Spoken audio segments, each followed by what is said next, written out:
Brace the rudders! Raise the sails! Raise the sails! Captain, an unidentified ship is approaching. Over.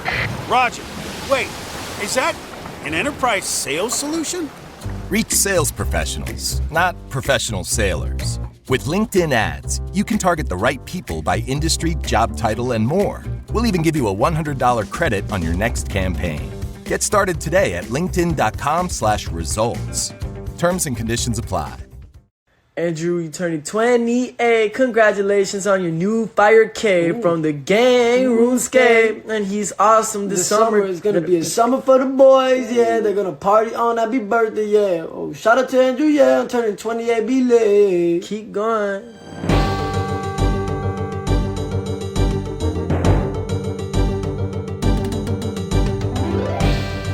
Hello and welcome to episode 234 of the Wilderness Podcast. I am Dills, and joined with me today is Heartless. Yo, what's up? Not a whole lot. We got some fun things to talk about this episode. We got the biggin, the Ruinous Powers, got pitched not once but twice, kind of three times in a way, because we're going to get into it. I always say that, but they've already pulled the Ruinous Powers, but they're not being pulled to come directly into the game. They're being pulled to be brought into the beta worlds for testing, which is interesting. Anyways, I know it feels quite polarizing. People feel very strongly one way or another. But we'll get into that. And then there was an individual, a RuneScape player, whose account got hacked, but it was quite the trip. Not just one account, but every one of his accounts got hacked. Anyways, I thought it was a significant enough story that we could talk about it in our community chatter segment. We haven't done one of those in a long time, but before we get into all of that, Heartless, how is it going? What is new? Any good grinds going on? Any bad grinds going on? Approaching spring break, which I'm looking forward to, and obviously bingo is the second week of my spring break. Nice. It's funny how bingo. You have 2 weeks of spring break? Yeah, dude. 2 weeks off, 2 weeks paid vacation. What is it? Has it always been that way? Yeah, I don't pretty remember much. Depends on the 2 weeks. Depends on the district, but mine works that way. Oh my god, amazing. Yeah, so I'm looking forward to that. So before spring break, there's quite a bit of stuff to get through. I finished report cards, and my partner was off for 10 days, so I didn't get a ton of scaping done. I just been doing revenants and a couple hard mode tobs on the side. So I've gotten a couple duplicate purples at Tob, like a extra sang and some other things. And then I picked up Chain Maces number 2 and 3 at the Revenants. Awesome. So I just hit 3,000 on task, which is the rate to get a crossbow. So right. I've definitely. That's the last one you need, isn't it? Yeah, it's the only one I've ever needed. So yeah, I've been chipping away though. I got a lot of alks. I'm up to closing in on, if I alk all my stuff in my bank, I'll have 400 or 500 mil cash. So damn, I could probably buy the crown, but that would require me to do quite a bit of a couple days worth of I'd have to make all my rune bars and then smith them and then do a bunch of other things. So yeah, Revs has been fun though. I liked it. I've really enjoyed the grind. It's been different. Yeah, I like Revs. It can be kind of chill, a little bit of intensity every now and then when somebody shows up. And then I've picked up a holy kit as well at hard mode Tob. That's. How do you feel about hard mode Tob? I think it's not that much harder than regular Tob. Oh, really? Do you think it should be harder? I like it, and no. I think it's good. The thing is, if you're comfortable with regular Tob, the changes aren't big enough to really affect the raid too much. It can obviously people who have done hard mode Tob is they just add extra stuff so below the meat never stops falling and he turns more. It's not that much harder. You just have to pay attention and people die more often. That's really the only difference. Maiden, the blood trails, you can't kill them, so you have to freeze them. So you just do things slightly more carefully. Nilos, the prince comes down, but everyone just specs him out right away. Once you really run with a good team, I don't think I'm going to go back. I'm just going to stay with hard modes.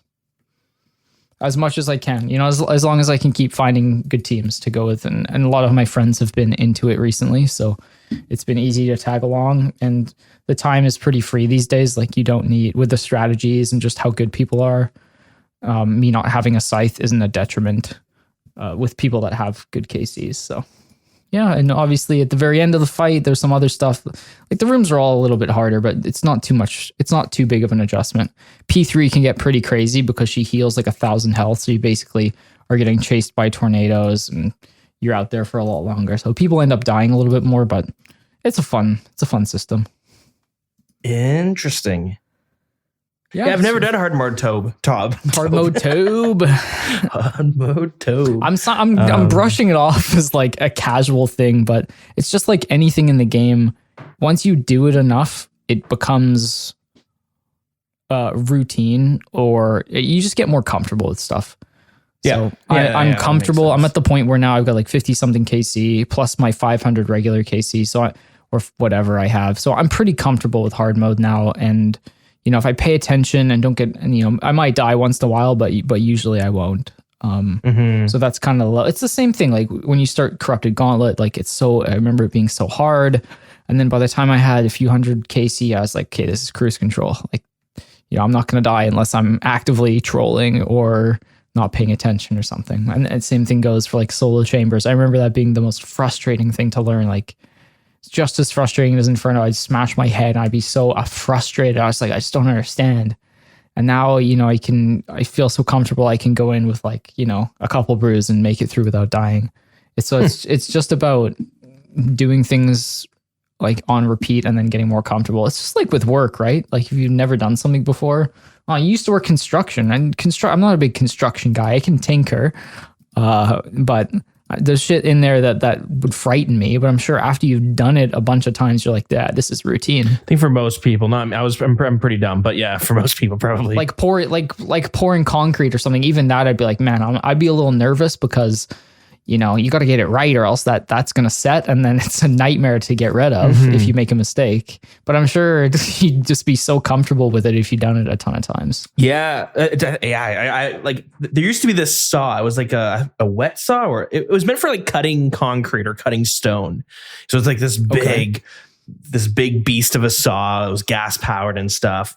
And is that the one where they pour the water over just so it stays cool? I don't know, or something. The one that I used wasn't like that, but it did have like, if I remember, there was something that would like spray the saw, and I think it was meant to keep the dust down when you're cutting through stone. Cool. But the thing was powerful. You push the trigger, whatever the hell, like accelerator. I don't know what the hell you even call it, but you could feel it. You press it, and the saw would like pick up, and it would kind of pull you forward a bit, even when you weren't cutting anything. Jesus. And I used it like 15 times and I never got comfortable using it. It's just, scary shit. Maybe 15 wasn't enough. See, those are the kind of things where you don't want to get too comfortable. Yeah, true. Or I used to work in a kitchen when I was at college in the summer. That was my summer job. And it's like the same with the meat slicer. Oh, yeah. Like that thing used to frighten me because it's like this blade whipping around. And if you're just too comfortable with the meat slicer, you're not using the guard, or you're getting close on the end of the ham and you can just slice your finger right off. So every time, I was so careful. I was so careful with that. I always treated it with respect because I've heard horror stories. So, man. Well, anyways, related to hard mode top, it's been fun. That's good. That sounds like a fun time. Don't get too comfortable. You're going to get sliced by Verzik. Shit, that's true. But yeah, no, I've enjoyed it. So I'm going to keep going until, as long as people are sending, I'll be there. That sounds like a good plan. And obviously I want that scythe. So which one? There's two of them, right? There's the holy one. And then there's like dude, I just want the regular one. I don't care. I'll put the holy. I just want a regular because I don't have one. I just want the scythe. True. I can't get the speed times without it for the Grandmaster tasks. So that's it's a key part of the long-term plans. But hey, I ain't worried. I'll be here. Oh man, yeah, you'll get it eventually. I'm sure you'll get it and the pet. Although you probably have the pet already, don't you? I got 3 of them. Yeah. Okay, there we go. Yeah, yeah, that's plenty for me. I wish I could dish them out to my friends who are dry, but that's the way she goes. Oh boy. What about you, dude? What have you been up to? It's been since our last recording. Yeah, it's been a little busy. So my kid turned 15 months, which means he's eligible for daycare. So he started daycare for the first time. And that was interesting. It was nice because now my wife's gone back to work, so she's able to not have to spend the whole day dividing her time between like working and taking care of the kid. Like she was doing like reduced workload basically. But anyways, it was friggin' hard the first few days to just give them to some random daycare ladies and then leave because you'd start bawling. So that was really tough. But it's been over a week at this point. But and they told us that be prepared because you're gonna get sick a lot. It's just like germ infestation everywhere. Like you walk in, kids are just coughing like crazy, and you're like, oh shit, here we go. And then, of course, by the end of the week, everyone in the house was sick, which was fun. So we had to get through that, and still kind of feeling it a little bit. I still feel like a bit of a head cold, which kind of sucks, but much better now. But do you have the same problem? Because well, you're not dealing with like daycare level kids, but like, do you get sick from your students? Every year, basically, I get sick. It's like most teachers do. You're just surrounded by just gross children all over the place. It's pretty much an inevitability. It's just when it strikes. Does it come in September? Or does it come, further towards December? But everyone gets hit. When I first started working with kids, I immediately got sick 3 days in. I was out. I lost my voice and I got like ill, and yeah, it was bad. But then you just get used to it. I think you build your immune system up after a while. Yeah, that's it, right? But yeah, if you've never been around kids, you'll definitely get hit with some sickness pretty quickly. Yeah, and that's what they said. They said, you know what, you'll probably get sick 4 to 6 times this year, which is nuts. So yeah, that's good. Yeah, I only get sick like maybe once or twice. But okay, obviously I'm in there all day, so what can you do? Didn't get sick during COVID. I got COVID once, but we were being so safe. Everyone was away from each other at school. Like we were being so like we were washing your hands. The kids were being extra clean, something they're usually not doing. So everyone was sanitizing and trying to stay away from each other, wearing masks. So it added up. Like not as many people got sick, but then this like the last winter, I can't remember. I remember when we like dropped a bunch of the restrictions. Everyone just started getting sick left and right. So, oh well, it's all good. I guess it's kind of expected. Yeah, it's expected, but you'll get through it. Yeah, let's hope so. But so anyways, yeah, that's that happened real quick. It happened real quick. Now with RuneScape though, I've been kind of having like a rough time, I feel. I often feel lost on my main account. Like I don't know what to do.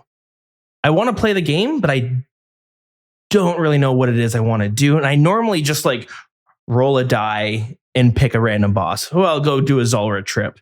And I'm just kind of doing it while I like listen to podcasts or watch something on the side, or maybe talking to some people on Discord. But yeah, quite often I'm just like, I don't know what I'm doing. And I had this feeling that I was like, when I was reflecting, and it kind of gave me a panicking moment where I was like, I was questioning like, how often am I having fun when I play RuneScape? It's like I was like questioning myself. When I'm doing Zulrah and stuff, it's like, it's okay, I guess, but am I having fun killing Zulrah? Sometimes I'm not. I'm just doing it. And I had this like almost like existential dread. Is that a thing? I think it's a thing. But I was like, I spend so much, like I feel lost. I don't know what to do, but I don't feel like doing anything in this game. I feel like I've done almost everything except for maybe some of the hard mode stuff. Like I haven't really done Tombs of a Masket, the, what do you call it? Expert mode, no hard mode Tob.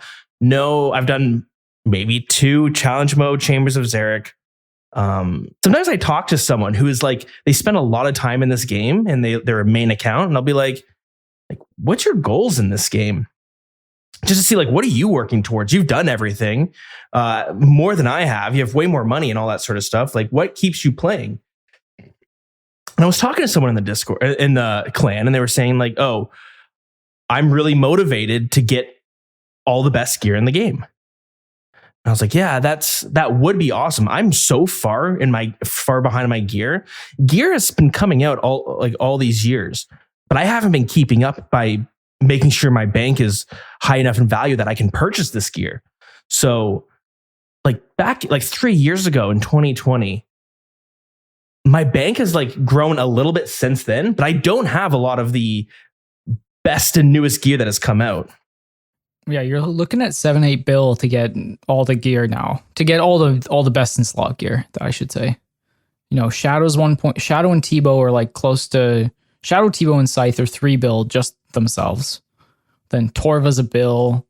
You know, Masori's 500 or like 350 mil or whatever. You know, shit adds up.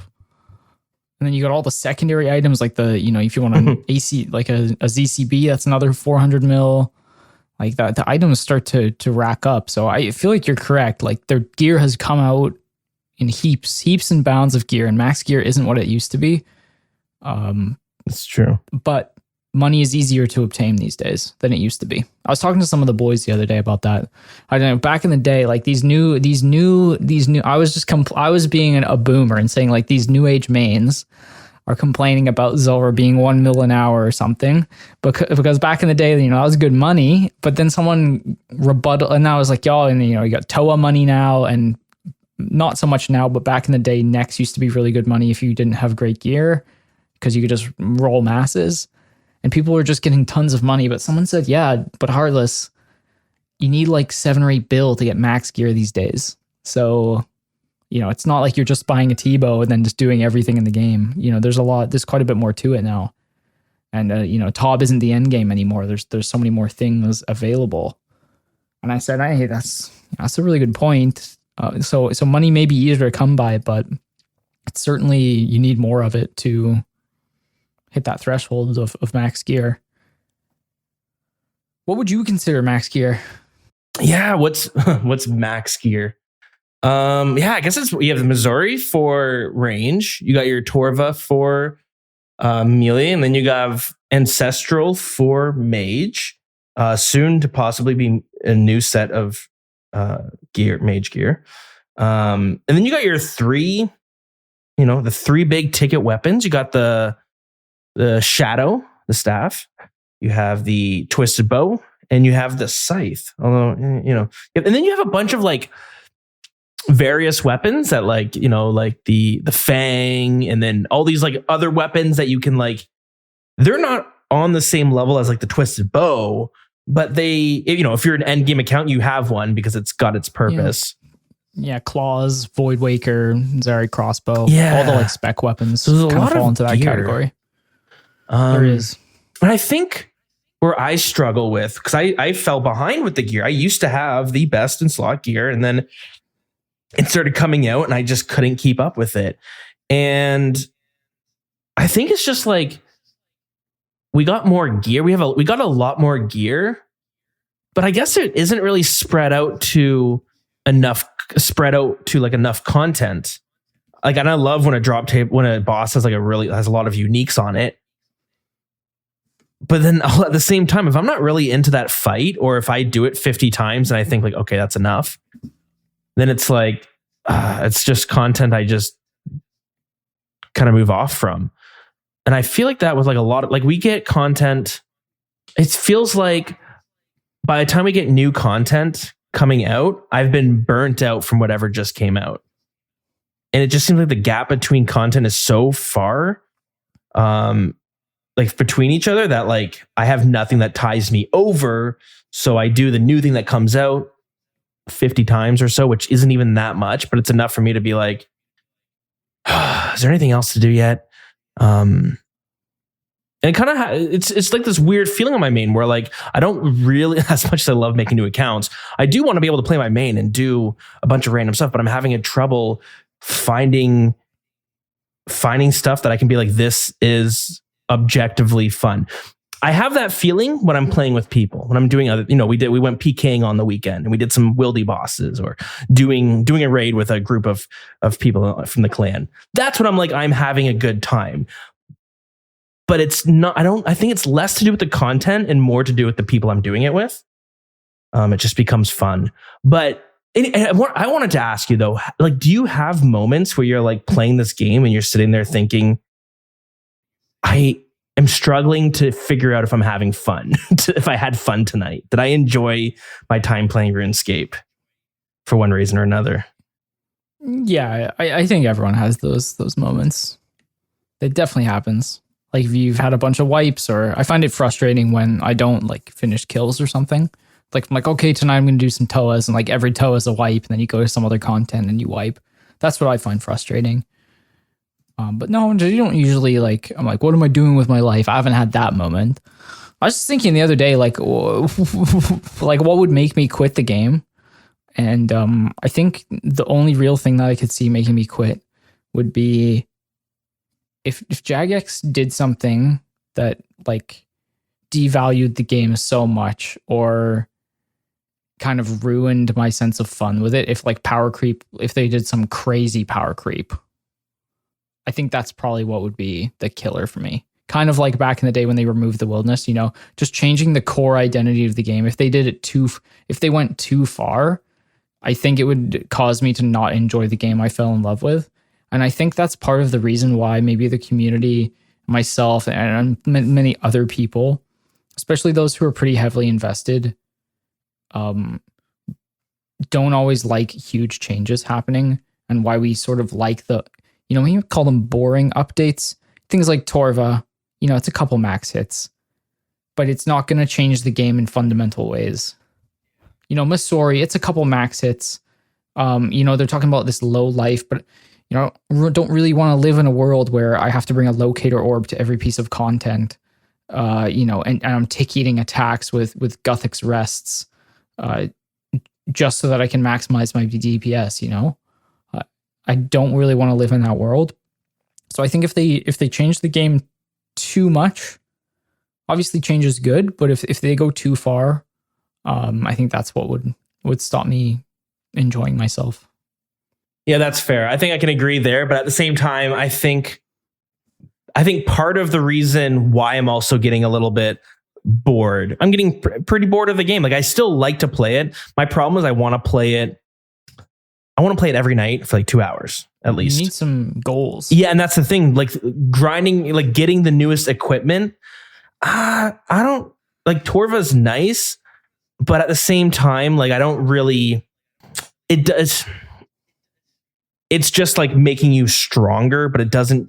It's nothing. It doesn't feel like new to me, and I think that's where I'm having a problem with like getting motivated to grind out some of the end game gear. Because it's like, okay, well, it's like to me, the way I see it, it's like, well, it's basically bandos, just a little bit better, but nothing different with it. Yeah, I mean, you're technically right. That's all it is. Yeah, which is like most gear. But then I guess when I'm comparing it to like, buying the twisted bow, it felt like having it was fun to use for a while. Because it hits harder. It's such a slow attacking weapon. You're not used to that coming off the blowpipe, at least for me. The scythe is another one. It's like I do find it really fun to use for whatever reason. It just looks cool. The 3-hit splats just make it more fun. I don't know. Which maybe it's easier to do that with weapons than it is to do with armor. But so I started playing RuneScape 3 a little bit. That's where this led me. Oh, we're lost. We're losing them. I know. But I wanted to play RuneScape, but I didn't know what to do on my main. So I was like, you know what? Let's go on my iron. And I have an iron on RuneScape 3 that every now and then I get the urge to play it, and then I play through some of the quests. But one thing I noticed with that game, and they have like almost like a different philosophy where there seems to be so much new content that is like completely different. And quite often it feels like it might fundamentally change a skill or like the way, might change the skill or the play style a little bit. It's just like these big changes. which sucks for, I don't think that's obviously I don't think it's always a great move, but it does seem like they get stuff that like it's kind of exciting. Like they just came out with an update for building your own castle. It's part of the construction skill, but you build a castle. And I was like, I don't know much more beyond that. Shit, that's kind of cool. I'm like, I kind of want to check that shit out. So I've been dabbling a little bit into RuneScape 3.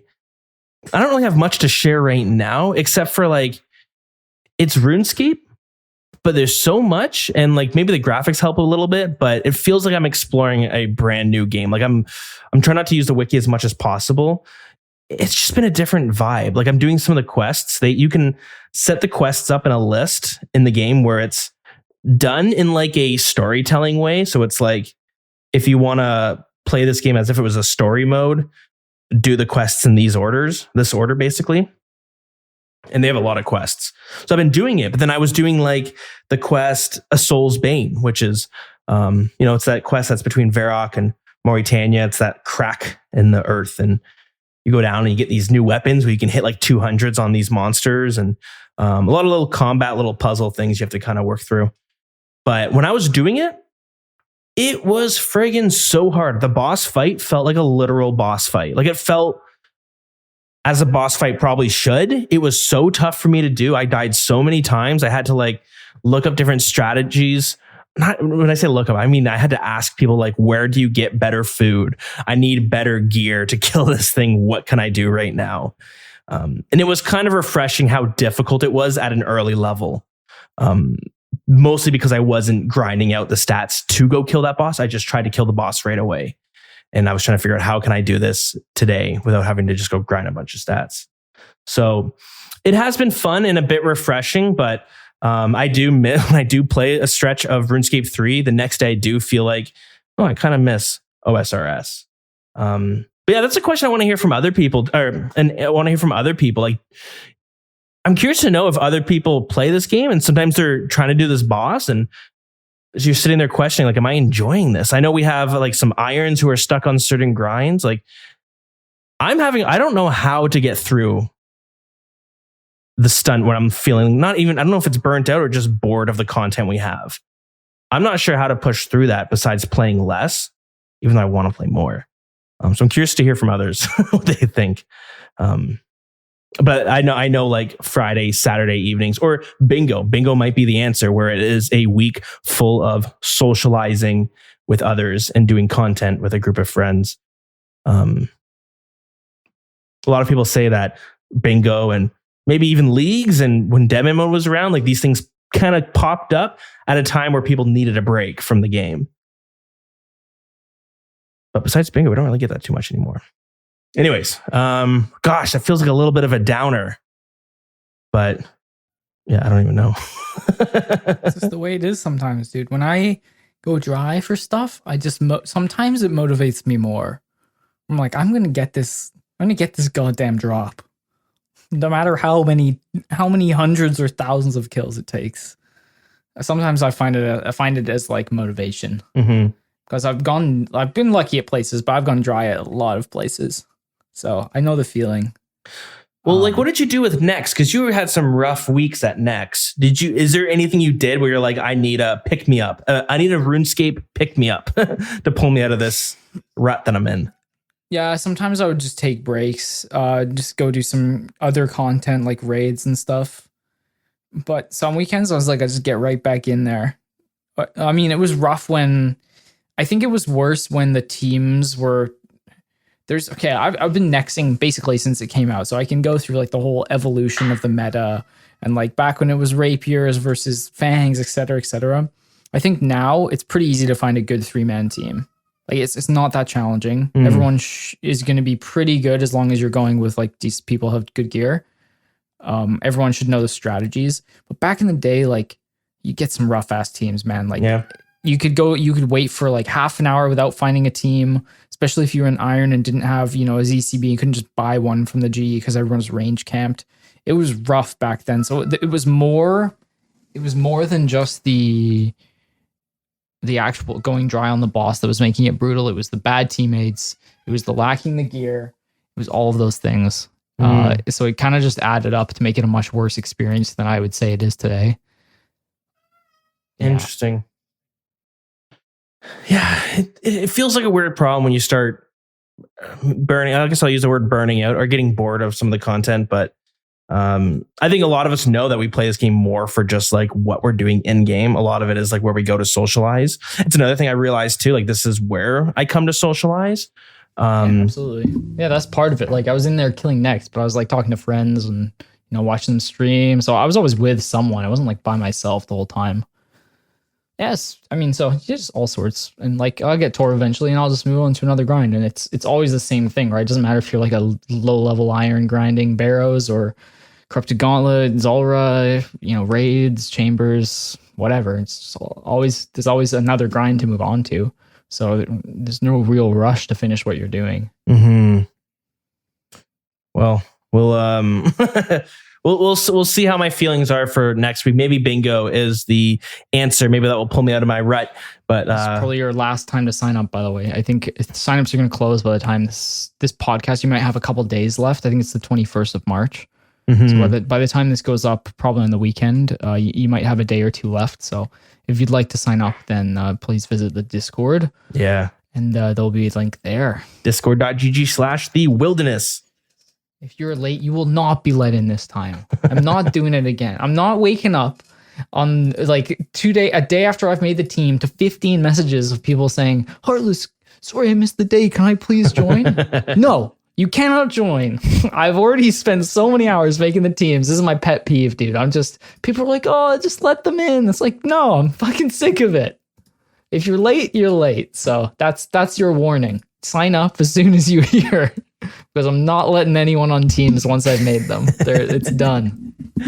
There's the warning. There is the warning. Yeah.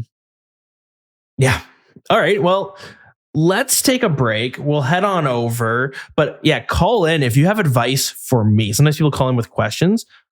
I need some advice how to get out of this rut. I think the answer is doing more social things. Because I guess I get more...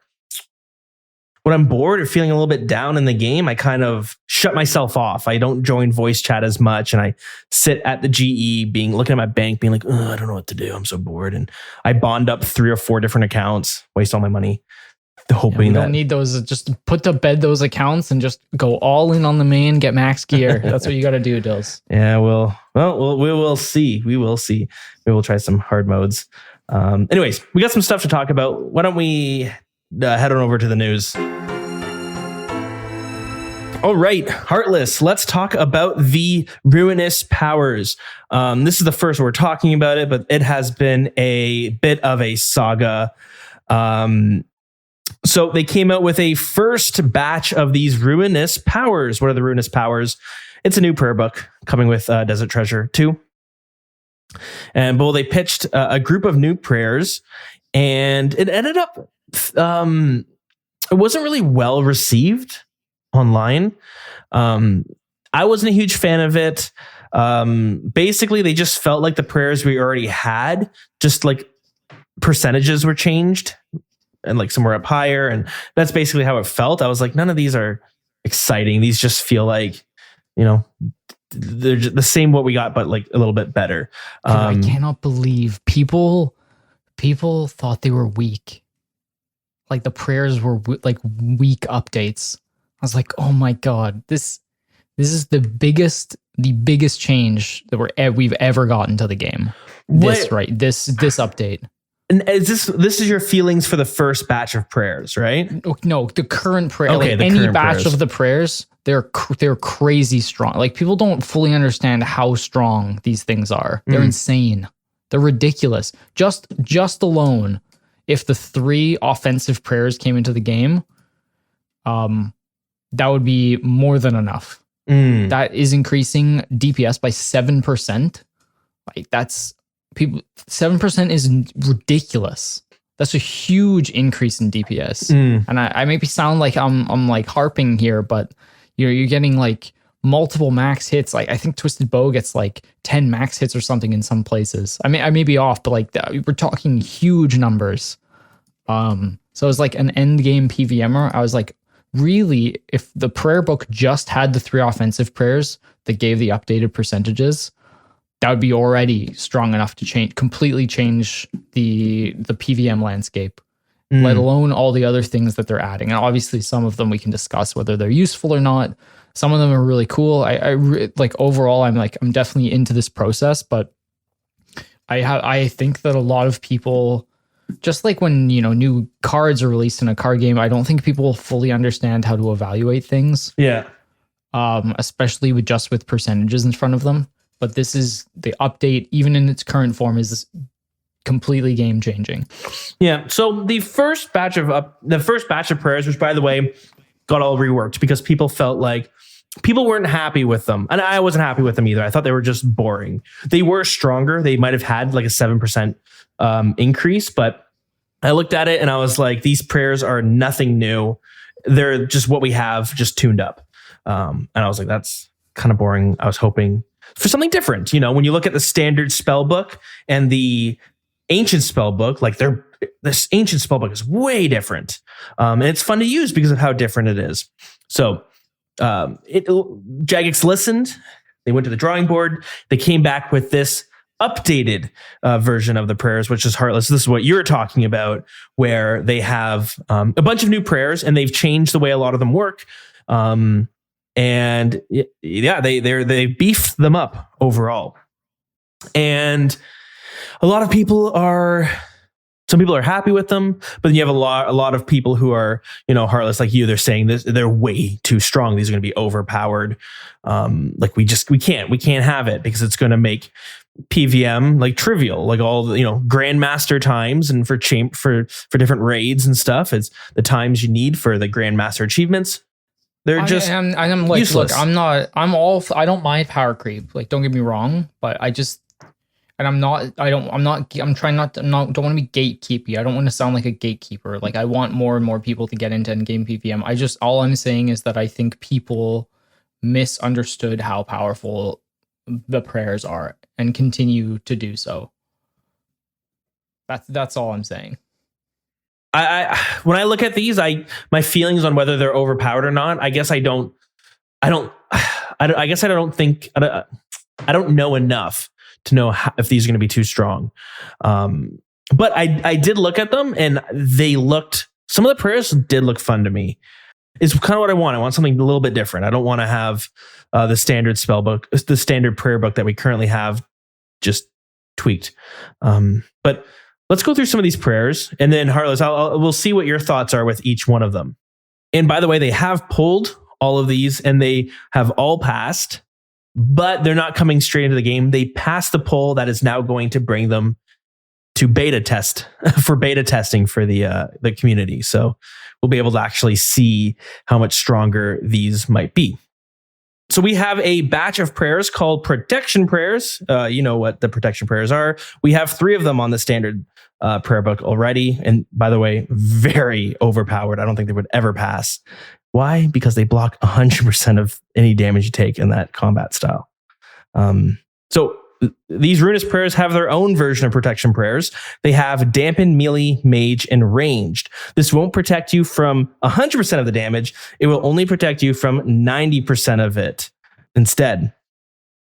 So this is where the risk versus reward kind of comes in, because if you're on this spellbook, you have no way of preventing 100% of the damage, only 90% of the damage. How do you feel about that? You're always taking 10, basically is quiet prayers from Toa, which does this, but I think 20%. Okay. Which is, if anyone's done Toa, they know quiet prayers is not a fun thing to have on.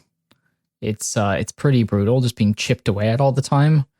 Mind you, I'm pretty sure the way this one works is if someone thing is going to hit you for a 10, it will then re-roll it down. I think if it's under a 10 or under a 9 or something, you're just going to take 0 anyways. Mm-hmm. And there are a lot of bosses that are reduced to under 10. So at a lot of places, this will just be the same as 100% protection. Obviously, like if you're doing Inferno, it would be kind of brutal. Like if mages are hitting you for 70s, to be taking 7s constantly, like that's not really sustainable. But I think at a lot of places you can just sustain through the damage. It might be a little bit more annoying, but like let's say Verzik, I think her max hit is like 30 something on prayer. Off prayer? No, that's off prayer. So on prayer, I think her max is like 16. So you're only going to take like a 2 or a 3. Like that's easily healed back with a Blood Fury, or just a piece of hard food every like 10 swings. So I think at a lot of places, like it's going to be slightly more annoying, but I don't think it's going to be a big deal. Yeah, like I think I'm okay with it overall. It seems all right. And then the next batch of prayers is just straight up offensive prayers. So these are kind of like the buffs that we currently have. You have Ancient Precision for plus 20% attack, Ancient Strength for strength, Ancient Sight for ranged, Ancient Will for magic. You have Trinitas, which is 15% for everything. Decimate, which is like a mix of attack and strength. Annihilate, which is a mix of range attack and range strength, and then Vaporize, which is 25% mage attack and 4% mage damage. So I think this is where some of the 7% increase comes from, if I'm not mistaken. Yeah, or whatever the increase is. I don't know if it's exactly 7. Obviously, mage is from 0 to 4, but still powerful. And again, keeping on the theme of the risk versus reward, you notice that there's no defense buffs from any of these. I mean, yeah. It barely matters because you just kill stuff faster and take less damage. So these are just raw power. So I imagine these are they're gonna need to have really high drain rates. Yeah, I agree. That's the last I'll mention of drain rates. Yeah, these are strong, and they're just like basic upgrades to what we currently have. Next, we have the overhead offensive prayers. So the first prayer here they have is called Gambit. Originally, this was going to be a low life one where like the less life you had, the more damage you did.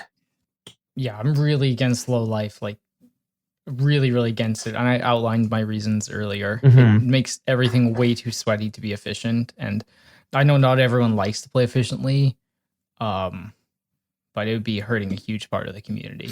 Yeah, that's fair. And I think Jag saw that. So they're like, you know what? Let's scrap that idea. Instead, this new prayer Gambit, all it's going to do is give you 8% accuracy in every single combat style. So you have one prayer and you're now more accurate in mage, range, and melee.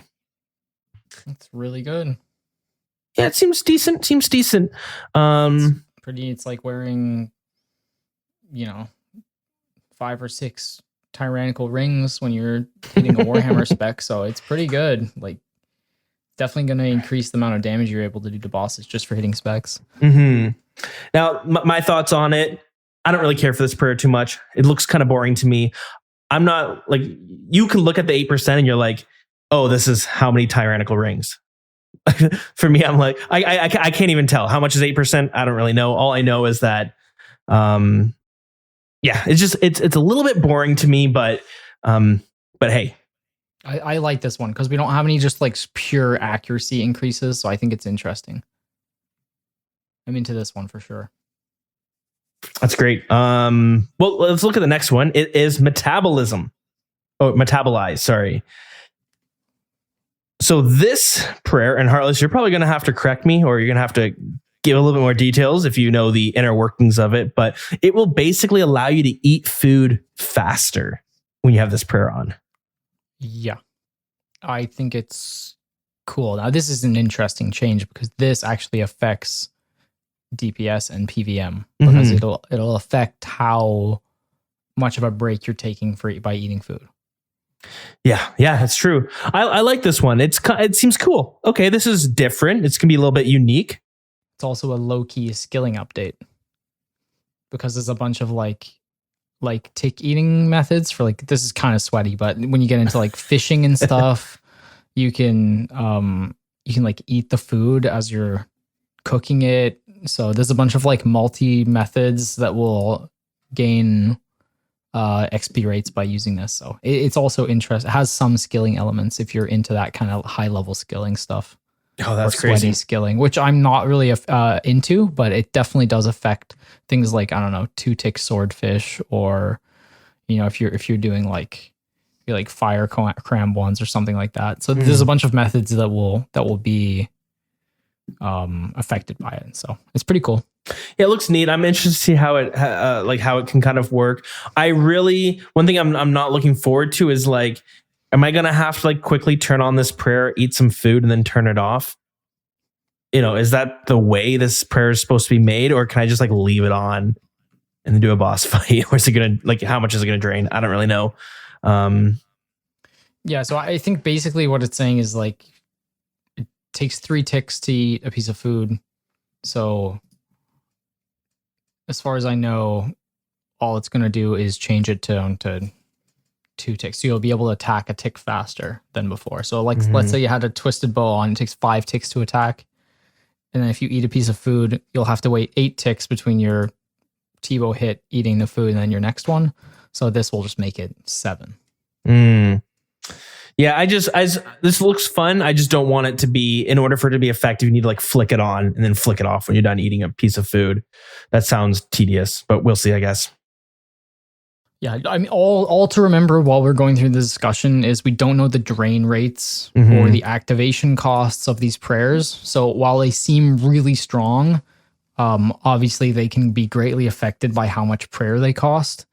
So if these all cost, like obviously if we're getting a lot more power, it's going to take a lot bigger drain. I think that's probably the obvious way to balance this spell book. So we don't know that. That's the one variable right now. Interesting. Yeah, I think you're right. I hope it's a high drain rate. If you're asking me for my opinion, like if we're getting all this power with very little drawback, it would be kind of dangerous. So I think it makes sense for ruinous powers to be powerful, which is great, but then also have significant drawbacks, so it changes the way we play the game. And I think makes the regular spellbook a decent alternative in a lot of places. And we're going to see that, I think, with some examples where they're going for a more high risk, high reward play style. So the next one is Rebuke. Anyways, you throw this on, you will take 15% more damage, but you will reflect some of that damage back to the opponent. Is that it? Yeah, you reflect the 15% back as well. So it's cool. It's a recoil. Yeah, this is really strong. So Vindication, this one's kind of cool. They call it a utility combat spell. When reduced below 10% of your maximum HP, Vindication will heal you for 15% of your prayer total level, draining all of your prayer points, and you will get 10% bonus damage on your next attack. So this is kind of like Redemption, except that you dish out, you'll do a big hit afterwards.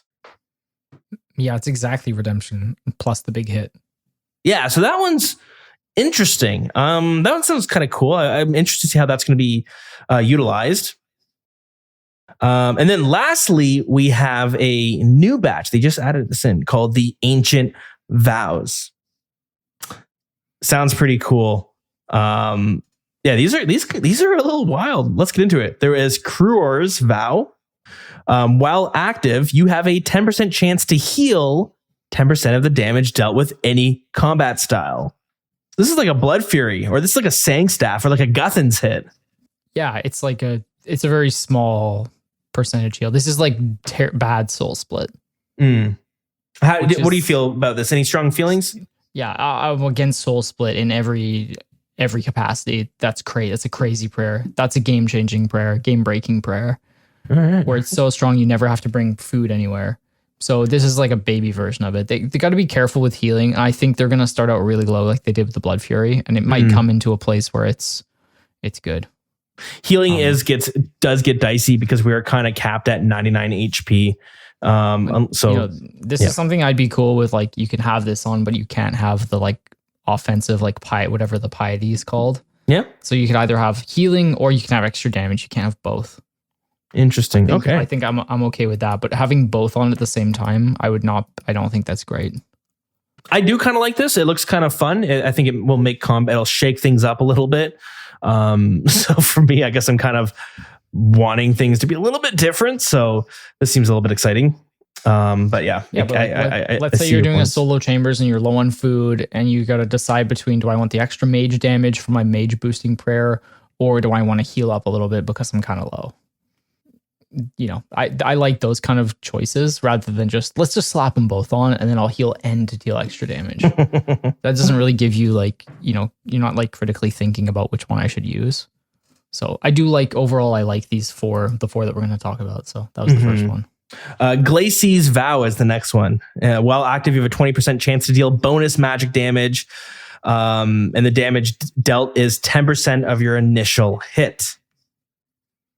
Chill your target to the bone and shatter them with some recurrent damage. Looks okay to me, I guess.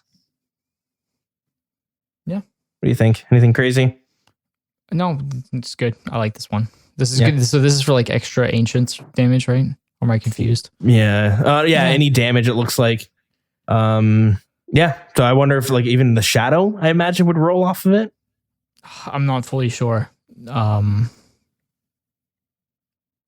This one, once again, I'm not great at evaluating this one. The next one is Umbra's Vow. So you drain your opponent's defense by 10% of your damage dealt. But you cannot lower more than 15% of its initial value. And this would apply before, then they start going into Dragon Warhammer stuff. So this is basically a prayer that lets you drain defense like a Dragon Warhammer would. Yeah, it's going to be really interesting on how you use this to do different bosses. This is going to shake up metas for sure. I like it. It's kind of cool. And then Fumus's Vow. While active, attacks consume 10% of your poison severity to deal the same amount as bonus poison damage to your enemy. It's kind of confusing. Basically, it seems like if you're poisoned, you could do more damage with this. Yeah, this is probably the most interesting, potentially the most useless, but I'm not fully sure. It's certainly it has the most interesting uses. You might maybe you're Zulrah and you're taking venom, so you're dealing extra damage to it. Mm-hmm. But turning this on will mean you take more poison damage overall, 10% more damage. But you'll do additional damage. So this one, I'm kind of into this. That one looks cool to me, for sure. And the last batch is the utility prayers. So these ones, they asked us if we wanted skilling prayers in these, and this is the category where they quote unquote the skilling prayers didn't make the cut, to be honest. But we have this instead. Yeah, they were polled and passed, but then some poll went down on Reddit and people are like, just make a skilling book later, which I kind of ultimately agree with, but I still wish there was prayer. I still wish there was maybe one or two skilling prayers on here. Yeah, that's the thing. They had three. That is what we voted for. So I think we should probably go by the poll, and they should honor it and at least try them out. If anything, they don't have to be brought into the game, but I think they deserve a beta test. Yeah, interesting. I thought the skilling prayers were a little boring. It was just it let you AFK, gather. To be honest, you could AFK more. I don't really know what you expect from skilling prayers. This isn't the shoddy, just people in general. What do you expect from skilling prayers? It's skilling. You're not going to revolutionize it unless you're doing a whole bunch of OP things. And you don't want to make people feel like they're forced to use the prayers. You just want them to be options. So I think things destroying items in your inventory to make things more AFK. That's the kind of stuff that you're going to get. Yeah, no, I get what you're saying, because I don't have any ideas of what they could do, but when they pitch those, that's what I was hoping they weren't going to go in that direction. But maybe there isn't any design space for skilling prayers outside of being able to AFK more or gather resources quicker. Anyways. But we got these utility prayers instead. The Ruinous Grace. So you'll drain prayer points instead of your run energy. So that's kind of cool. Ruinous Smite. While active, it will reduce both yours and your opponent's prayer by 33% of your damage dealt. So you're both going to smite each other, basically. Wrath. This is basically like Retribution. When you die, you explode. It's the same thing, but you're going to do 25% more damage in a 5x5 square instead of 3x3. So this is, whatever. Sure. Okay. And then there's Rejuvenation. While active, you'll regenerate 1 HP every 20 seconds. And then Berserker. While active, combat stats boosts will last 50% longer. So, I don't know. Nothing crazy to me, but how do you feel? They're all just reskins of things we have on the normal prayer book. Yeah. Mhm. Part of the thing about people complaining that it was a boring update is that we had things like preserve maybe just shouldn't be on the new prayer book. Maybe it should just be new stuff. Yeah, and they had one where you could protect 2 items instead of 1 item. Overprotection, yeah. Yeah, so it's like, oh, that's okay, Like I guess. maybe but- with Runa's powers, you just shouldn't get protect item. Yeah, I mean, talk about risk versus reward. If you're in the wilderness with this, that's big. That's a big risk. But overall, how do you feel about the prayers? Yeah, they're incredibly strong. I'm very interested to see the drain rates on them. Are they flickable? Which I doubt they will be. Which, to be honest, with the power that they are, is probably for the best. Then you can keep the flicking to the normal prayer book. And yeah, I'm just curious to see how they're going to interact in game. Obviously, they're really strong. And I think people are starting to come around on how powerful they are, even if it's just such a small increase. Mm-hmm. It really will add up, especially when you start adding in like the deflection prayers, like you're taking, every time you take a 20, you're dealing 2 damage back to the other person, to whatever NPC is hitting you. Like these things definitely add up over time. So I'm curious to see how they impact the game. It's going to be meta changing for sure. Biggest update I think we've ever seen. I think so, really. Yeah, and I truly also I'm curious to see how they implement the prayers as well, because obviously Rigor and Augury are locked behind chambers. So I'd imagine the new bosses will have a bunch of this prayer book locked. So you're not just getting all the power right away. You have to spend money if you're a main, or if you're an iron or whoever. You have to go and unlock these by doing the bosses. It seems that way. Like there'll be drops from the bosses, which so maybe the quest will give you the melee one, but then you have to get the range and the mage one from the bosses. Whatever they decide, I think you definitely have to lock a bunch of this prayer book behind content so that not everyone just gets it for free right away. See, I was thinking about this the other day. This is what happens like in recent times with OSRS. Like with a quest, you complete it and then it unlocks a boss, which is where you get some of your uniques from it. Like if we I'm kind of hoping we get all of them from just completing the quest. I hope the quest is really hard to complete. What? Deals, that's crazy. That's crazy, dude. That's like, it's like doing a quest and unlocking a berserker ring, Torva, and an amulet of torture when you previously had black d'hide and a warrior's ring. Like that's the kind of power you're talking about. You're talking about going from rags to riches with these prayers. So, and they're going to be so game changing. I think it would be foolish not to lock at least the most powerful ones behind content besides the quest. I just want to complete a quest and I want to get some cool rewards from the quest and not just get a boss that I have to go grind for these rewards. But that's all the quests in the game though. You get a bunch of cool stuff. And some of the earlier quests you got Desert Treasure, you get the prayer book. Just accessing the magic spells is enough. Yeah. So you get access to barragings. Now you can go barrage your tasks. Yeah, so that you see with Lunars. I guess with Kingdom Divided we did get the Arceus spellbook. So the whole thing about the quest is that the quest is cool. It unlocks the areas. It unlocks the basic level stuff, and then it's the actual content in the area that unlocks everything else. It's like if we did the desert quest and at the end you get a Tumican Shadow for completing, Beneath Cursed Sands. But like how cool would it be if you got like the Light Bearer from completing the quest? I just think then the Light Bearer would just be a shitty item that no one cares about. It'd just be a quest item. You already get the Karis Partisan, which is an insane item. Yeah, I guess you do get that. I think you get a lot of untradeable things from quests.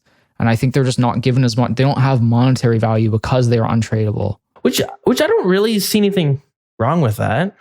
Fair enough. But I'm sure the quest is going to have an untradeable that's great at the bosses or whatever. In this case, I think just accessing the prayer book is more than enough. Well, I'm curious to see what it is. I'm surprised by how many quests you don't get anything. You don't get any anything to use afterwards. It unlocks like the area or something, which is like, I guess that's all right, but I don't know. Sometimes it'd be exciting to like finish a quest and you're like, here's your new spell book. Go crazy. But that's what this is doing. That's what this is doing. I mean, if you have to go Jules. grind the prayers afterwards. Yeah, well, you're going to get a bunch of them unlocked, and then you're going to go and grind the really, really OP game-changing ones. It's like you shouldn't just be able... It's not like as soon as you unlock Mount Karum, you're given full Ancestral. Like that, then full Ancestral wouldn't be worth anything. Actually, I think you're right. I think you're right. This is probably what's going to happen. We'll get every single prayer except for the ancient vows that we have to go grind because there's 4 of them. And there's Fumus, Umbra. They are not giving us the base level. We are not going to complete a quest and get a 30% DPS increase on all our sets. You're going to have to grind at least 2 of them minimum. They're not just going to give you better rigor for free. There's no way. They're going to give you one of the 3 at most, is my opinion. Regular rigor. That was given for... Oh, no, actually, no, that rigor wasn't. No, it wasn't. Rigor, you had to go and grind. It's still 35 mil. That's what I'm saying. They might give you one. But if Piety was a scroll, it'd be worth 50 mil. If it was a scroll from Chambers. Yeah, but like, I mean... But that's the thing is you just said we don't get good things. Piety's worth so much. If you put a monetary value on that, 50, 100 mil... Years ago, it would have been worth, if Chambers came out and Piety was one of the rewards, would have been like hundreds of mil to get it. Don't say we don't get nice things from quest stills. We get plenty of nice things. I think we just take them for granted. I guess I'm not, I don't know. Well, I'm not super in. If we have to unlock most of them. I think we'll get most of it for free, especially the ones that are just kind of basic changes to whatever we have. But I think the DPS ones will have to be. I think we'll get the protection prayers for free, but I think the DPS ones we'll have to grind them all. My guess will, yeah, I think you're right. Although I think I do think the way that should be was you get the ancient vows. You have to unlock those ones. I mean, maybe thematically that's more cool, but I think even from a quest, they could make it like as soon as you kill the boss once, you get it, or there's like a pity timer thing for the ancient vows. Because I don't think the ancient vows are as strong as the just raw DPS increases. So I think that's where the money will be. You want the content to have value after we're done. And if they're dropping prayer scrolls or whatever tablets or whatever they make them, like give you these crazy powers, the content's going to be relevant forever. Plus we get a bunch of, I think there's going to be robes and a few other things that they're working on, unless they scrapped all that. Yeah, I think it's all in the works. Yeah, great. So there's a bunch of stuff coming through for them. Well, we'll see what happens. Either way, there's a lot coming from this quest and the 4 bosses. So should be pretty wild to see. The only piece of news that was kind of, I was going to say it's kind of funny, but it's not really that funny. It's more of like a tale of make sure your account is secured. But somebody was able to hack into a level 3 skiller that had spent 20,000 hours maxing their account, including 8,000 hours was spent purely on leveling Slayer. 8,000 hours is more time than I have on my main account, and I've been playing a lot. So I can't imagine dedicating all that to just training Slayer. Somebody hacked into their account though. And what they were able to then do is they hacked every single one of their accounts. They hacked their Twitter account and started posting on their Twitter. They hacked their Discord account because it turned out they pretty much used the same password on everything. So it became a huge thing on Reddit this week because this big account was hacked, and then the hacker changed the person's name to same password everywhere. Did you catch this drama? Yeah, I caught the tail end of it. It's pretty funny. Oh, pretty wild. It's sucks for the skiller, but it's a lesson you'll learn. You won't forget that one. Yeah, use a password manager. Don't be using the same password for everything. Yeah, definitely worth getting a password manager. A lot of them are just free anyways, like KeyPass and stuff. So yeah, there's tons. Anyways, yeah, brutal stuff. Level 3 skiller. And they got trolled pretty hard, which sucks. It really does suck for them. It's unfortunate that every account afterwards got hacked as well because they had the same password. Anyways, that is it for news. Should we take a break and then we'll come back after to wrap up? Yes. All right, we're taking a quick little break and heading on over to the Grand Exchange. We'll make this quick before I go on this tangent, or after I go on this tangent. Oh my God, guys, I'm sick again. I was sick right before the recording, so it got delayed, and then we recorded, and now I got sick again right afterwards. So, oh my Jesus, it's been 3 weeks, and there's 3 of us in this house, me, my wife, and kid. There's always, for the last 3 weeks, someone has been sick every single day. And today it's me and the little one. Oh my goodness. This is parents out there. This is brutal. Does this happen every single year? Fuck. I talked about how I was sick at the beginning of the intro here, the beginning of the episode, and now I'm sick again. This is a whole different sickness. Right for bingo too. Anyways, it's brutal. But hey, we're not here to complain. As much as I would love this to be a complaining segment, we're here to talk about we're here to show. We're here to talk about how you can support the podcast if that's something you want to do. So the first way of doing that is patreon.com/The Wilderness Podcast. You can sign up for a monthly subscription. And our supporters will get early access to the episodes. You get the raw footage, the raw recording as soon as we record. So, typically it's a few days earlier, but you do get a lot of ums, a lot of ahs, and a lot of, we cut out some segments just when I don't feel like if I feel like they drag or something, cut them out. But Patreoners, you'll get the raw audio. You can hear all the content that wouldn't usually make the cut. And you can also listen to the episodes live whenever we do record them. And if you're a top tier supporter, you get a shout out every single episode. So thank you, Bronze Yawn, Yolfi Ferrick, Desasquatch, Strosity, P Jackals, Rollin' Wisdom, Mallard, Spalimo, The Kazi, and Yay Fiber. Thank you all so much for the support, and thank you to everyone else who does continue to support as well. It really does mean a lot. Thank you. Really, really do appreciate it. But you know what? Patreon's not for everyone. You can go to buymeacoffee.com/dills and make a one-time donation instead. So I do have to say thank you to G Nee for buying me a coffee this week. I have to admit, I said the podcast would come out a day earlier than it did, and it's coming out a day later. So I blame that one on bingo. That's what I say.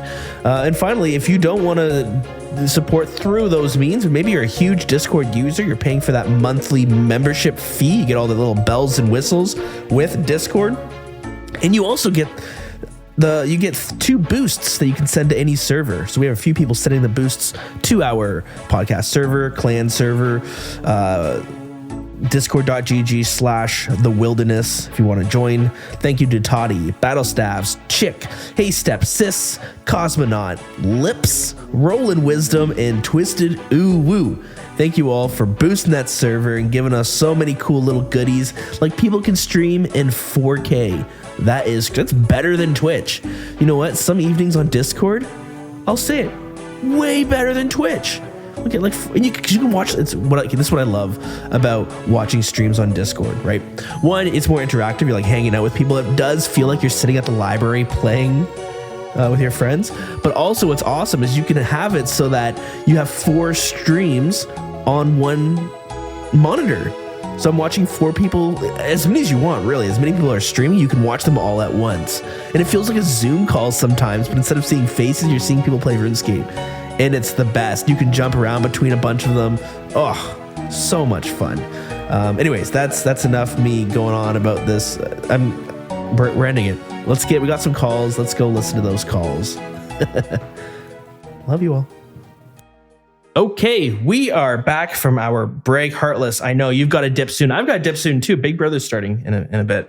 But we got some calls. Let's see if we can get through them before the time is up. The first caller is from That's Johnny T. Let's see what they have to say. Hey, Wilderness Podcast. This is That's Johnny T. Dills, Heartless, how you doing? Hope you guys are doing well.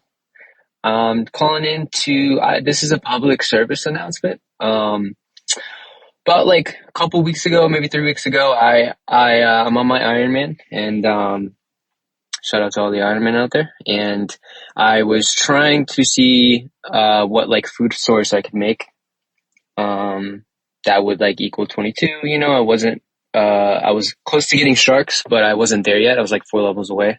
I can make them now, thankfully. But tuna potatoes.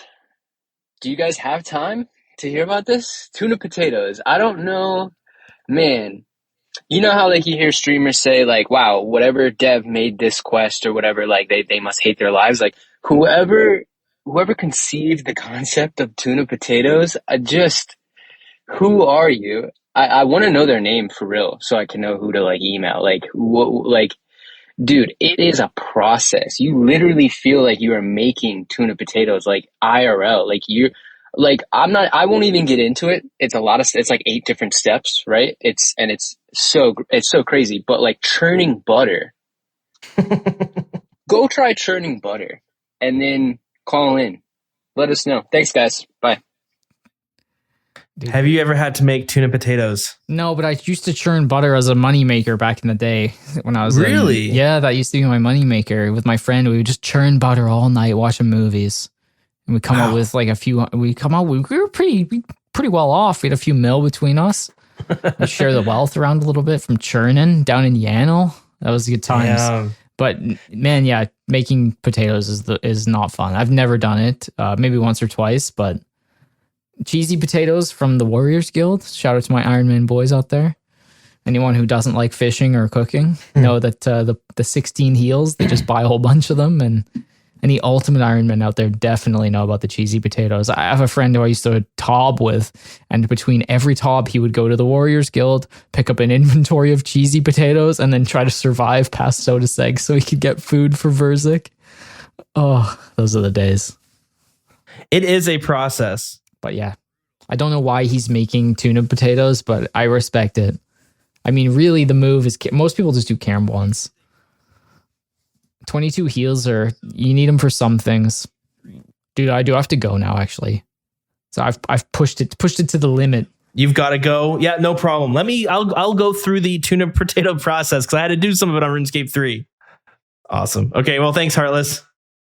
So I mentioned I was playing RS3 earlier, and what's kind of cool is RS3 has had an expansion from Cook's Assistant, and there's like other parts of Cook's Assistant. In old school RuneScape, the quest after Cook's Assistant is Recipe for Disaster. But in RuneScape 3, there's like other quests that come before Recipe for Disaster. It's really neat. And it's all about like making more intense food. So, you start off baking a cake for the cook's assistants. And then there's the second quest where I had to make, what was it? It was a new type of cake, but I had to go churn butter. I had to go make cream. I had to do a bunch of this weird, I had to make like, I think was it cream cheese or something? I had to do all of this weird stuff. And it was kind of cool. And it made me realize that like RuneScape, old school RuneScape, I wish Heartless was here because I should have brought this up before, but we don't have skilling quests. We have quests that have some skilling in it maybe, but it's usually a boss. Like there's always like a boss fight. But we don't have any quests that are like a skilling quest and then there's like a skilling boss that we have to do at the end. It's always combat. So it would be cool to have a non-combat quest that was actually difficult. Like imagine having a Grandmaster quest where there is no combat, but it's a lot of skilling things done fun. So Johnny, I did have to make butter. So let's go through this tuna potato process because it is fucked. So you need to the first thing you have to do is get a pat of butter. How do you get a pat of butter? You need a bucket of milk. So the very first step, you need to get a bucket. You have to go milk a cow to get some milk. Then you have to go churn butter. And you have to find one of these churning devices, one of these a dairy churner. And the worst part is it's so slow. It takes like 4 seconds to make one. It is pretty brutal. So you get your pat of butter. Boom. Now we're talking. But next you need to do is use that butter on a potato to make a potato with butter. Oh, and you can do garlic butter. Holy shit. What? The cooking in this is insane. And then I think you're just having to add, and then you need to add corn and tuna to make it. That's pretty wacky. It's like they really wanted to make cooking in this game like very like realistic. Like an egg and tomato potato. Holy heck. And it doesn't even heal for that much.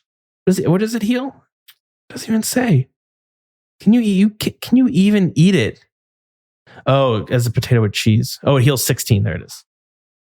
Anyways, cooking is crazy. But yeah, Johnny, good luck with the tuna potatoes. Keep up with it. Don't do Karen bombs like everyone's going to tell you. Keep making the tuna potatoes, because can you get any more immersive than that? I don't think so.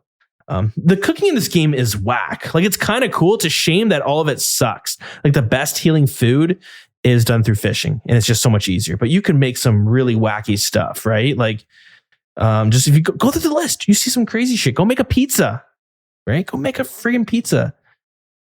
One thing that's kind of neat with RuneScape 3 is your HP. Not only the higher level your constitution is, the more HP you have, but it also determines how much food heals you. So like, you need a constitution level of like 40 in order to get the full healing effects of lobster. Otherwise, it heals you for like 8 or something. It's pretty neat. That's Johnny T. Thank you so much for calling in. And then noticing a pattern, you tend to call in with very food. Your calls are always themed by food, the Pizza Bandits. Can't wait to hear more about some of the crazy adventures you were on. All right, next up, let's hear from Da Sasquatch. Good morning, Dills and Hearts. The Sasquatch here. I just wanted to say thanks. Before Wild CC, I was a solo player for close to 20 years. Never used to socialize with anyone. But after listening to the podcast for a while, I decided to take the leap and do something a little out of my comfort zone to join the clan. I've only been in the clan for 2 or 3 months now, but it brought so much joy back into the game for me, being able to share my achievements with everyone. Kind of having that little bit of competitiveness between myself and others in the clan has really made things fun, and it's always pushing me to strive for a little bit more, even if it's as simple as completing an extra Slayer task before I get off for the day. But again, thank you guys. Thank you for everything you've done. Thank you for creating such a great community. And here's the Wild Clan and many more achievements together. Amen. That's Sam Squinch. Thank you so much for calling in. And it makes me so happy to hear that the clan has brought you so much joy, because it does the same thing for me. I was mentioning earlier that I'm like, oh, I don't feel like I'm having fun with the game anymore, blah, blah, blah, whatever. Like, I kind of have this like dilemma where I'm bored of a lot of activities in the game, which is normally easy. Normally you say, okay, stop playing. But it's like, no. I do all my socializing on here. Like, all my friends are on RuneScape. So it's not just me quitting. It's essentially me like not hanging out with friends, or just even just sitting in the clan chat, watching people talk is like, it kind of fills that, right? It makes you like, it feels like you're sitting it feels like we're all sitting in a basement playing on laptops, playing RuneScape together. So that's why it makes it a little bit tougher to just step away. I went to go play RuneScape 3 and then I couldn't join the clan. You can't join the old school RuneScape clan on RuneScape 3. And I played it and I was having fun, and I joined another clan, but it just wasn't the same. I just didn't vibe as much. And they were nice. There's nothing wrong with them, but I just wanted to be back home, you know? I wanted to go home. Anyway, so then here I am back on old school RuneScape. But you know, I moved I used to live in Ontario, and I moved out east to New Brunswick just because it just has a better standard of living. Things are a lot less stressful. I found where I lived before was very stressful. There was always traffic. It was just, I have like anxiety problems. I have a lot of anxiety issues. I'm a very anxious person. I get like panic attacks sometimes and whatever. So I was hoping for a slower pace of life would help. So moving out east, it really did makes me more calm as a person. But one thing I didn't realize is that I don't know anybody in this city or in the province that I'm living at. All my friends and family are all back about a 16-hour drive away. Now, I didn't even really consider that this would be a problem. Like, I thought about it. Of course, you're leaving family behind, especially when we have the first kid and both sides of the family, and me and my partners. So that was tough. But I was like, we'll be okay. But then I moved out here, and at first I was like, this is fine. Like, I don't know anyone out here, but not a big deal. I do all my socializing on RuneScape. It's like, this is where all my friends are, so it doesn't really matter if I don't know anybody out here. But then I had this problem where I had moments of loneliness that would set in whenever it was like when we were getting when we were getting my son set up for daycare. One of the things that they asked us was, who would be your emergency contact if something happened and we couldn't get a hold of you? Who could come pick up your son? And I was like, oh my God, I don't know. Like, we don't know anybody here. I don't think we have an answer for that. And we ended up going to one of the neighbors that we knew a little bit, and they were more than happy. They're very nice. They said, of course, which is great. But I felt like I needed to know some people because I needed some sort of real life support system. I didn't realize I needed a real life support system in case something happens, but I just felt like it. So I started playing this Flesh and Blood card game and use it to meet people as well. But it's different. We're older. I'm 30 years old. It's hard to make friends. You go to a new city, it's a very hard time to make friends. Which is only half of a problem because, again, I do most of my socializing on RuneScape. And that's why it makes it so hard for me to just stop playing RuneScape. If I stop playing RuneScape, then there's my whole social life. It sounds weird, but it is. I work remote, right? So all my coworkers are all across the country. So just developing in-person relationships, it gets a little bit trickier. So anyways, all this to say, I'm super thankful for, you guys listening, everyone that I get to interact with on a daily basis. It helps me a ton. And to Sam Squanch, to Sasquatch, I'm really happy that it has a positive impact on you because I know the positive impact it has on me. So if it even has a marginal impact on someone else, it's ugh, that makes me feel good because you guys make me feel good. Anyways, we're getting getting emotional here. Thank you so much for calling in. Really do appreciate it. Next up, Vin of Iron. Hello, this is Vin of Iron. You did not pose a question of the week this week, and so it is my job to pose a question to you this week.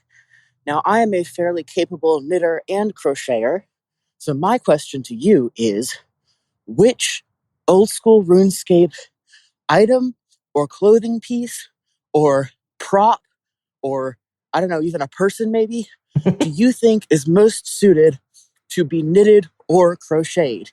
And you are not allowed to say the pyromancer robes because I've already tried that and it didn't come out so well, but that only means I need to try again harder. So, aside from the pyromancer robes from Wintertot, what do you think is the most knittable or crochetable thing from RuneScape?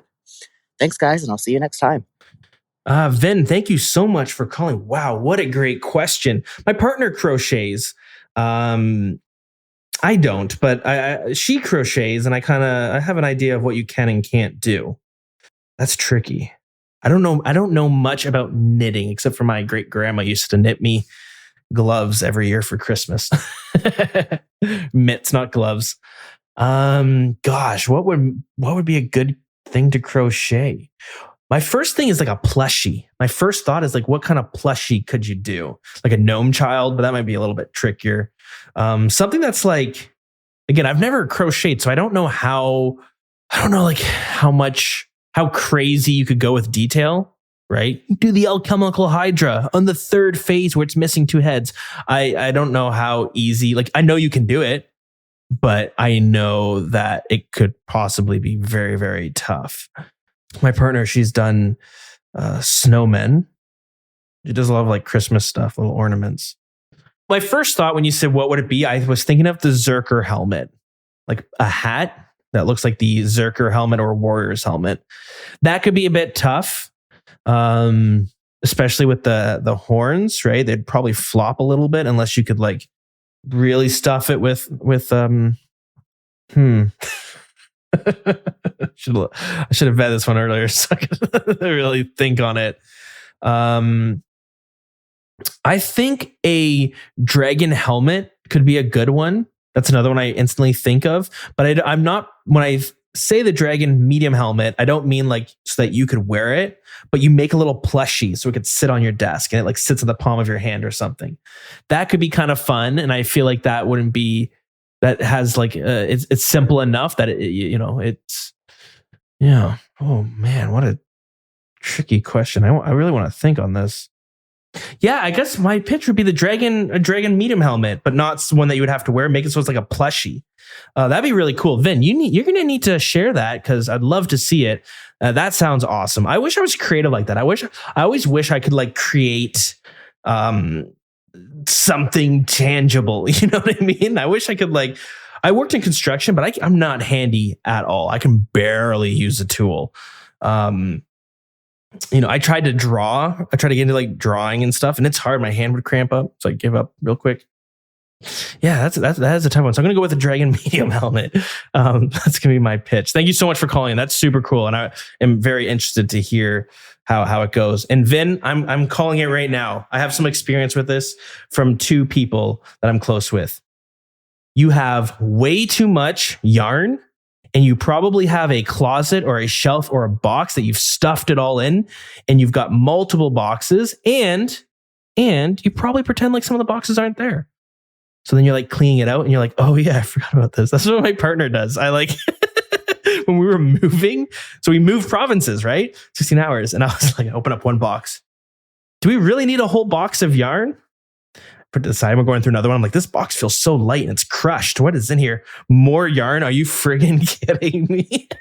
And then there's so much. There is so then I was talking to my aunt. I'm really close with my aunt. And I was telling her like, oh my God, we just have so much yarn. And she starts laughing and she's like, I too have like 4 or 5 totes full of yarn and I haven't touched them in years. So I'm calling it right now. You have way too much yarn. Thank you all for calling in. I really do. I love getting calls.